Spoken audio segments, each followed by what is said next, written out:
राजा के बेटी चौका चढ़ी बैठेली, मनवा जे कैली उदास। मड़वा के बांस धैले, पापा हो कवन पापा, काहे बेटी मनवा उदास। मड़वा के बस धैले, पापा हो कवन पापा, काहे बेटी मनवा उदास। किया तुहरुए बेटी अनधन थोड़ भइले, किया तुर दहेजवा में थोर।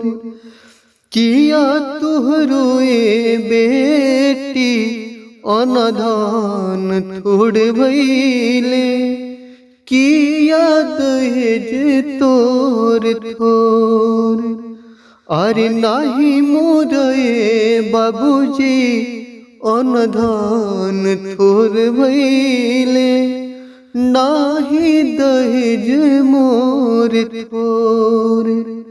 अरे नाही मोरे पापा अनधन थोर भइले, नाही दहेज भइल थोर।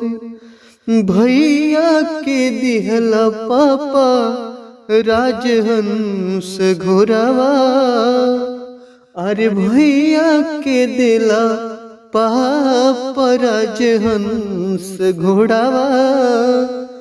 हमरा के लिखला दूर देश, अरे बेटी के लिखला दूर देश।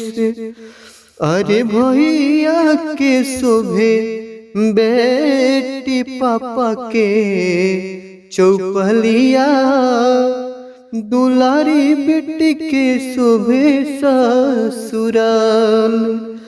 भैया के शोभे बेटी चाचा चौपलिया, दुलारी बेटी के शोभे ससुराल।